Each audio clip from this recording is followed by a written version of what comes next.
I asked a question yesterday about stored memories and how to release them. There's got to be like an easy way to let them go, or how you said it. But you asked a question about that.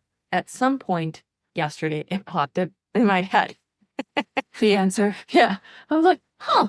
Because they were like, well, yeah, you can like do this, you could do that. And it was just like, I don't even know what I was doing. I was not even thinking of that. It just like popped in. Yeah. And so they were going this and that. And they're just like, all I had to do is just acknowledge it. It's like, duh. Acknowledge the memory, acknowledge the feeling. Yeah. But don't hold on to it and store it. Right. Okay. So it's just like, it's there. You recognize it. It's like, thanks. Thanks for being there. All right, cool. It's just a useful tool. It's just a tool. That is all it is. But we want to put emphasis on this is the best tool ever. This hammer is going to do this and this and this for you. You need to buy this tool. It's like I'm watching an infomercial on, oh, did you see this hammer? Yeah, the over the top. Yes. Right? They're like it's simple, easy things are actually very uneventful. They're so practical, it's not exciting at all. They're exceedingly useful and effective. Yes. They're not exciting. Correct. And that's what we have put so much emphasis on, the excitement and like, oh, did you see this hammer? And the hammer, like your emotions, the memory, it's just literally like a hammer on the tool belt. You need it when you need it. You put it back in the holster. It's always there. It's just, yeah, just to elaborate a little bit, I was asking about memories and how consciousness needs experience to expand. Yeah. And that we create the memories. So let's just stick with this lifetime, because I was actually also talking about past lifetimes, but to simplify this, we're just talking about this lifetime. So a lot of times people will reach back in their mind to memories, but it's not just the pure memory or the experience that they're reaching for. They're reaching for the emotion. yes. Around the memory. They call it memories, but it's not memory. Memory's more pure. It's more what you just said. It's like, it's just the memory. It's just acknowledge it and there it is. But then they're wrapping all this emotion around it. And then it can get even more complex because then people can move into fantasy with it. Yeah. So they went into the past, grabbed the memory and the emotion around it, pulled it to the present, expanded in their mind, and now it's fantasy. And they're living in this whatever. Yep. And then they're saying, well, it's a memory though. It's a memory. And it's like, no, it's actually not. Nope. So what I was asking about was the value of memories without it entrapping us either in the past or in fantasy where we can't even live in the present. Right. So, I know for myself, a lot of traumas, quote unquote traumas, perceived, told that there were traumas. Okay. I didn't know that there were traumas necessarily growing up. It wasn't until later when I'm in nursing school or you're educating, everybody's like, that was a trauma. You went through traumatic experience. Yeah. So then I'm like, oh my gosh, I went through trauma. Oh, so somebody, that belief system of over exaggeration of the memory, where in the past to me, it was just, okay, yeah, that happened. Okay, I'm living with it. I'm dealing with it. Yes, I do have physical pain because of that, but the pain almost got worse when somebody says, that was trauma. Oh my gosh, Lane. And it like they hyped up the story. I wasn't trying to hype up the story. So then in my mind, then you hype up the story then like, oh my gosh, I went through this and I went through that. It's like you're trying to be like, what do humans do? They take their experience and they try to make their experience better than the next person. Right. Like, and we've gotten into this weird competitive. Yeah. My experience, my memories, my whatever is more difficult, worse. It's like we get attention and validation negatively. Yeah. Rather than living what I would just call simply, rather than just living life. Now let's be real, Kim. when you can get to both the memory and the peace of that traumatic experience, and it all just is what it is, you're very free with it. It still occurred. You still acknowledge it. You still see it, but you're not trapped in the memory. Right. That memory, as we described earlier, you're not trapped in all those vibrations or emotions around it. That's why I was asking the question, because I was like, wasn't really sure. It actually did relate to past life stuff. Because the person had said past life stuff is very important, but for the experience and the expansion of consciousness is why it's very important, not for for traveling back to other lives to say relive the trauma as you just described, which is what a lot of people, I think now they're like, oh, I got to know my past lives because this thing that's going on in my life right now must be happening because of past lives or whatever it is, childhood memories. And sometimes it serves a purpose to go into a different reality that you have created, aka past lives. Sometimes it is okay to go into those places because you how do I want to put it? You can put it into a different format. Sometimes this is interesting. You can create a different story to kind of put the energy over there. And you could say, this happened because of this.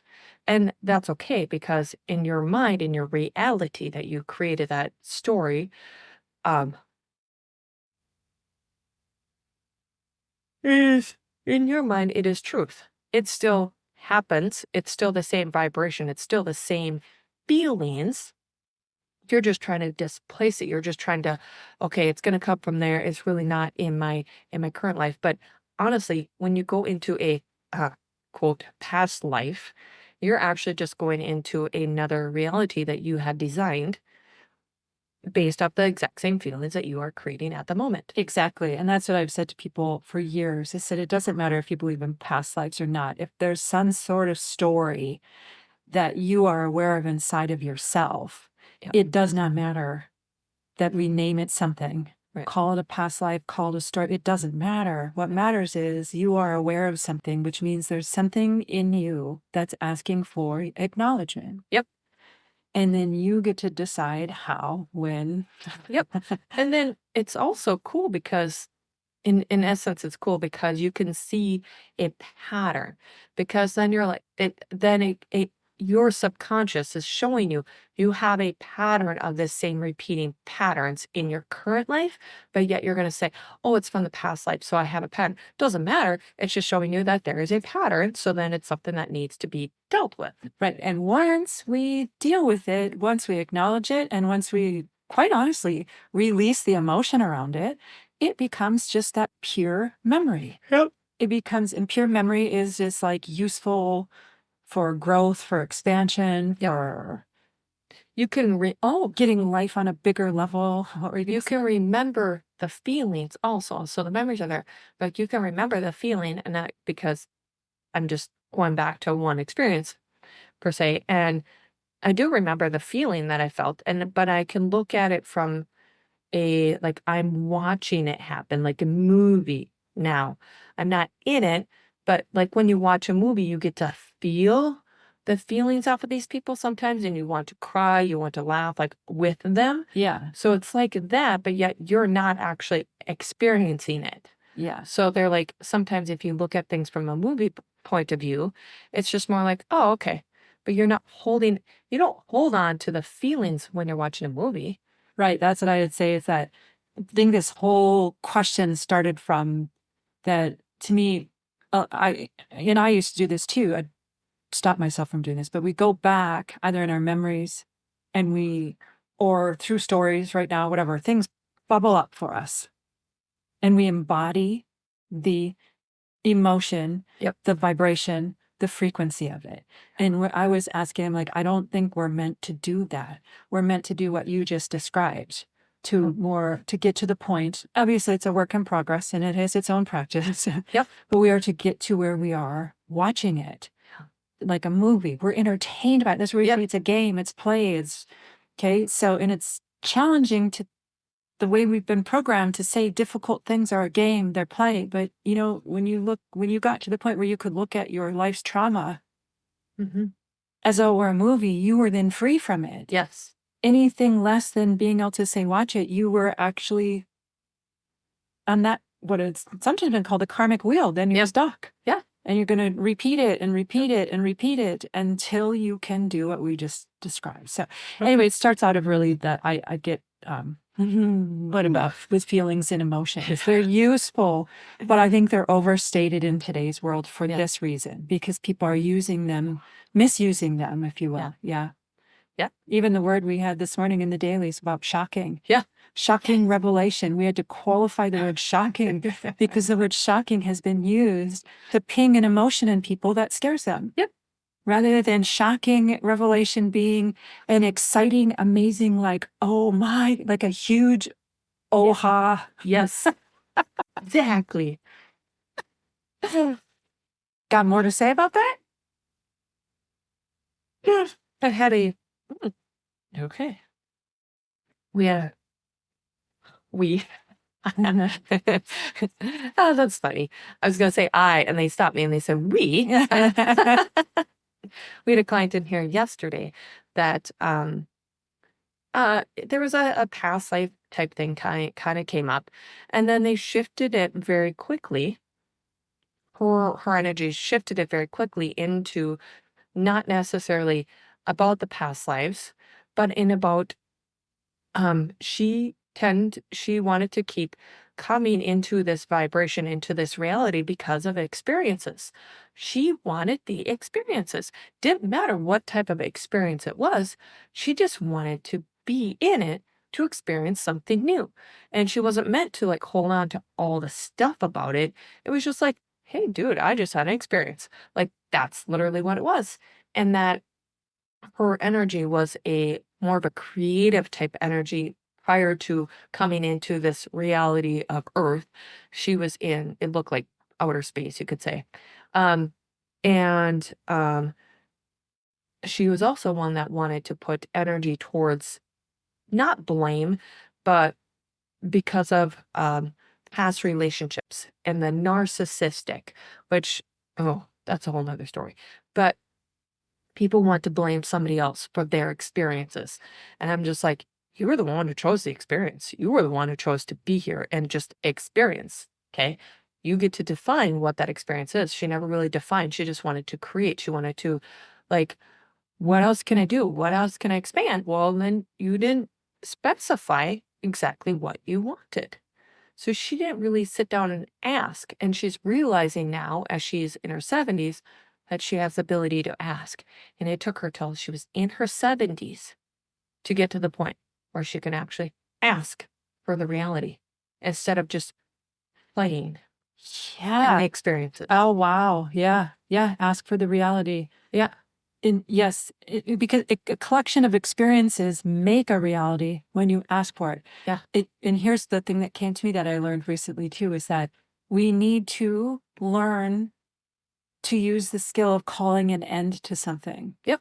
To say, okay, I'm playing right now in creativity. Yep. And when you start say, this is where feelings are useful. When you start feeling frustrated because things aren't going, the frustration is the clue. Yep. You know what? It's time for me to call an end to the playing in creativity. Yep. I want it to come into my reality now. Yes. And that calling an end to something. Because the way the mind works, if we don't call an end to it, it just goes on forever. And it went on for her till she was 70. Till she called an end to it and said, you know what? Creativity and playing in it is fun, but I want it to express reality in my world right now. Yep. She called an end to the just play in the energy world, if you will. Which we love to play, but it's fun, but we're still here on Earth. yes. And she eventually was like, oh, wow. Yeah, that was my lesson. I was like, I so much in my lifetime have not called an end to things. If you have narcissistic experiences in your life, spend some time calling an end to that stuff. Yep. Okay, you know what? Played in that. That stuff's got to end. Yep. Like today. It's not their fault. No. We want to, like I said, a whole nother topic about narcissistic viewpoint. Everybody, and everybody has some sort of narcissistic tendency within their body. If you have any sort of opinion or judgment, there is going to be some sort of quote unquote narcissistic view from somebody else. They're going to view you as a narcissist. And you're like, just because I had an opinion or a judgment, like, really? Okay. Just because it didn't resonate with you doesn't mean I'm narcissistic. Granted, that can go even more to the extreme. I'm not going to go into the other extreme of that. But as a small little snippet, that word has been overused in our world right now. Is there a word that hasn't, quite honestly? Oh, that's just, We've used so many words, quite honestly. So overuse them. So what overuse means to me is that it's coded with so many meanings, is what overuse means. yeah. That's sad. Just be. Yeah.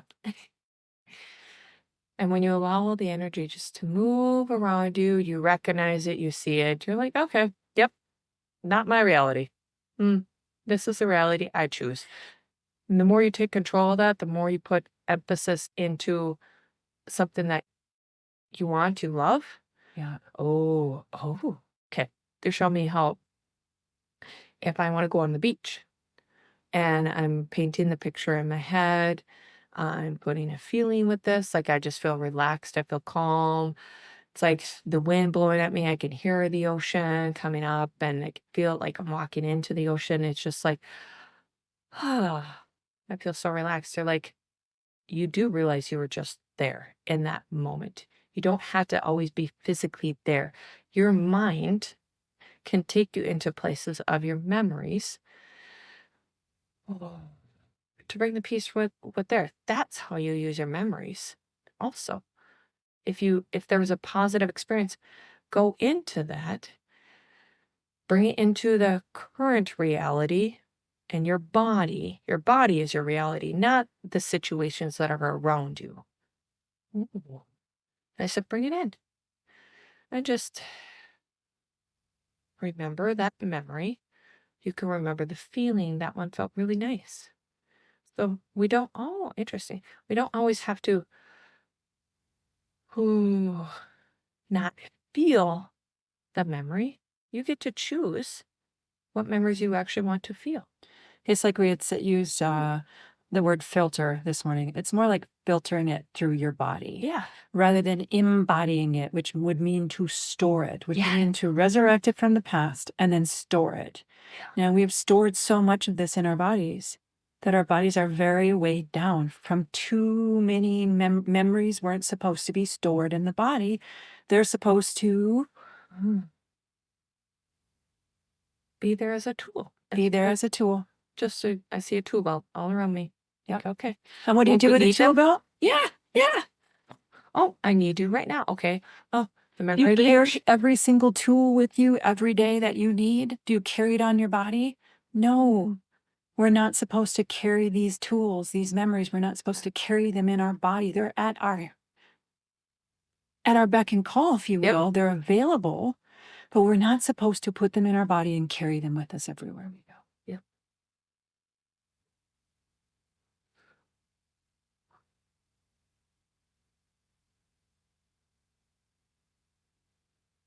And they're quiet. Perfect.